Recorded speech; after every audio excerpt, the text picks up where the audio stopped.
there are two fundamental attitudes toward life and its sorrows. Those with the first attitude blame the world. Those with the second ask what they could do differently. It's much easier and much more gratifying to your basest desires to blame someone else for your misery. Life is full of ups and downs, disappointments, failures, obstacles, and stumbling blocks.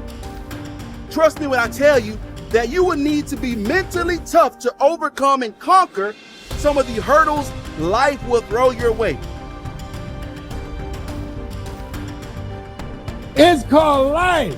And here's what the key to it, that you have to work on yourself. I read every book I could on how to heal yourself.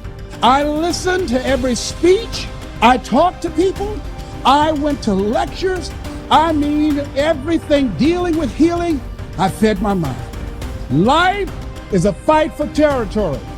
And once you stop fighting for what you want, what you don't want will automatically take over.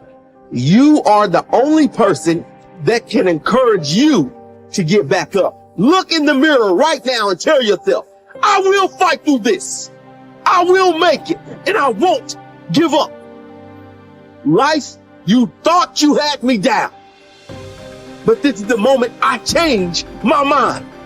I won't let anything keep me down. When you want something new and fear pipes up and tells you can't have it, you gotta say, yes, I can. When you want to try something new and fear pipes up and tells you shouldn't do it, you gotta say, yes, I should. When you want to go somewhere new or be with someone new and fear pipes up and says you won't do it, you gotta say, yes, I will. I will never quit, because if you quit, you're done. You may still be alive walking around on this earth. You're done. I will never quit. I will persevere and I will thrive on adversity. My team expects me to be physically harder and mentally stronger than our opponents. I hold myself to that standard. I will be physically harder and mentally stronger than anything that comes against me, my family, my business, my brothers, my sisters, my team. I will be the one that is physically harder and mentally stronger, and I will work to maintain that position. You won't beat me. If knocked down, I will get back up every single time. Every day, it's a selling job on you. It's possible. I can do this. I can make this happen. No matter how bad it is or how bad it gets, I'm going to make it. It's possible.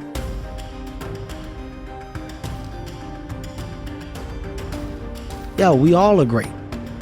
We all should think that we're great. There's no reason for you to not think that you're great. If you don't think you're great, ask yourself why. Why don't you think the highest of yourself? When you do, people have no choice but to follow suit. You have no choice but to follow suit. Well, a lot of people, they base it on their past. They base it on the life that they've experienced up until this moment. Makes you better. Yeah, it does make you better. Makes you better, makes you smarter. Yeah. A life You need to with no hear a guy rocks. like you say it. Yeah, man. That's what's interesting about it. That's what's interesting about life. You can hear a guy like you say that, and then it changes your perspective, and then you'll go out and take action that you might not have taken before. I got a 585 on my SAT, Confessions. They give you 400 for putting your name on the paper. It's a true story. I guessed ABACADA. I did abacadabra all the way down. True story. Swear to God. Hand on my mother's grave. ABACADA. All the way down. I didn't care because it was a class trip that same day. I wanted to go Great Adventure. Was told that not taking my SAT seriously would prohibit me from furthering myself in life. That's what I was told. At the moment I said that maybe I should have applied myself. Maybe I should have did differently. When I saw all my friends get their test scores back and they were ecstatic. 800s, 900s, 960s. Everybody's going to college. I felt like the biggest idiot in the world. The biggest idiot in the world. Because the same people that I went and rushed to go to Great Adventure with, they had taken the SAT the week before. They already got their work done. They did everything they were supposed to do. So that moment of fun was real fun for them. I was the only dumbass that didn't prioritize and take care of my shit. So I'm the only one going to community college. Everybody else off to Villanova, Temple University, Drexel University. God damn. I just got left behind. Why didn't y'all tell me that y'all did it the week before? How come y'all ain't tell me that we was serious about the college? Y'all ain't tell me y'all was trying to go to Temple or Drexel? Oh, wait. It's because my life isn't their life. They're focused on themselves. Wow, they're doing what they're supposed to do. Hey, Jack. Go sit by yourself and figure it out, because this is where you should be. Lesson learned. Any opportunity given should be taken serious from this point. Because if not, you can find yourself feeling just like this. I try to get down on myself at the moment. I learn from it. Now, if I gotta take a goddamn test, you best believe I'm studying for that test, because I don't want the feeling like I'm the guy that didn't prepare. Now I got a story to tell my kids about what it feels like to be the kid in class that didn't prepare, that's got the worst grade when they give all those grades back. But it's because of my experience. I don't look down on those moments. You take those moments, you make the best of them, because they're life lessons. It's that simple. You're saying it's positive, but it's really just simplicity that's real. It's real. It's real, and it's your life experience, and it's your life's lesson.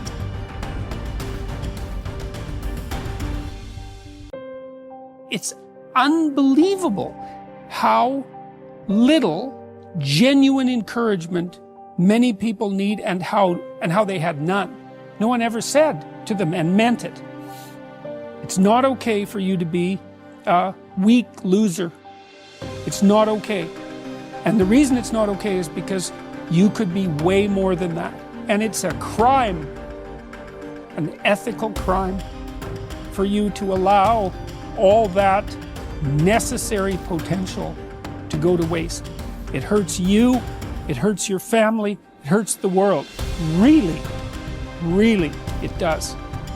And people think, oh, okay, I get it. And they do get it, because they know. If you want to know something about yourself, sit on your bed one night and say to yourself, you got to mean this, like you got to be desperate. This is no game, this.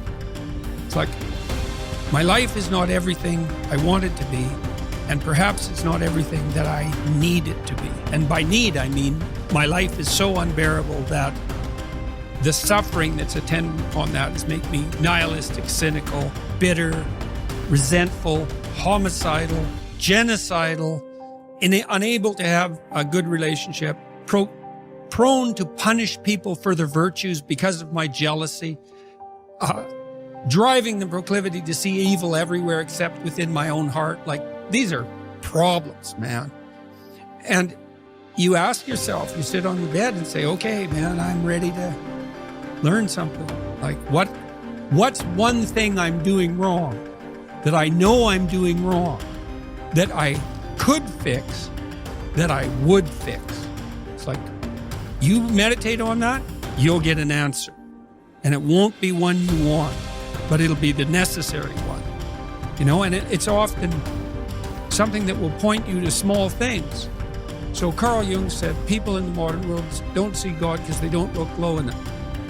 And so imagine you're in your messy bedroom, you know, and you're sitting on the edge of the bed trying to have an honest dialogue with yourself. And the little voice says, you know, it's pretty disgusting in here. And you think, well, I'm way above such trivial niceties as organizing my room. Well, that's pride. That's arrogance. If you're above organizing what's actually yours, how in the world are you ever going to organize anything else? And so you get on your knees and you think, well, it's time to, you know, take a brush to the toilet. And maybe that's where you start. And that works. Like, that works. You start making those micro improvements, like real micro improvements, real on the ground, actual micro improvements, the things you know that are wrong, you'll improve unbelievably rapidly. What's really interesting is self-value, real self-worth, comes from doing hard things. We keep talking about self-love. We keep talking about loving yourself, believing in yourself.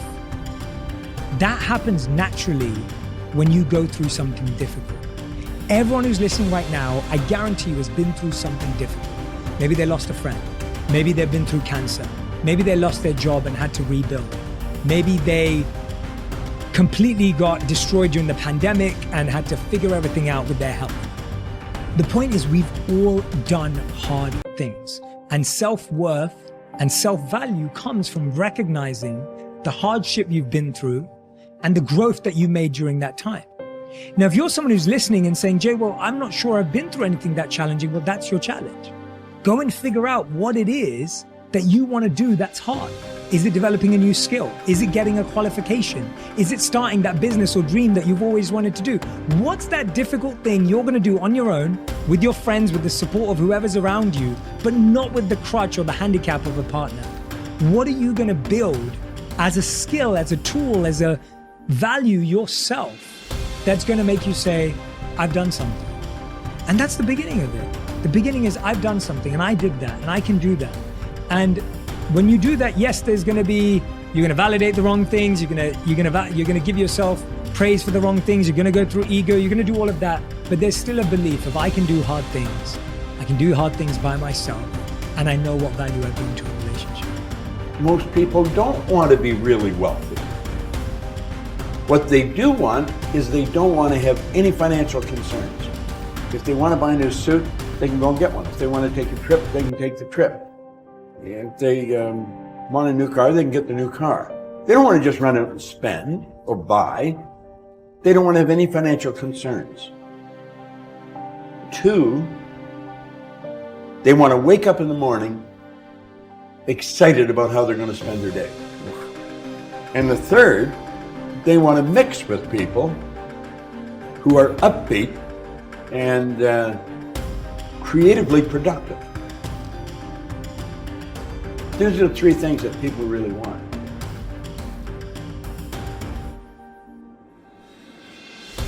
Well, a friend of mine spent 18 years studying the biographies of more than 500 men and women who had started with nothing and became successful.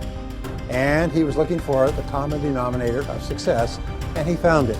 He found that every single one of these people throughout their lives absolutely believed that they were going to be a big success.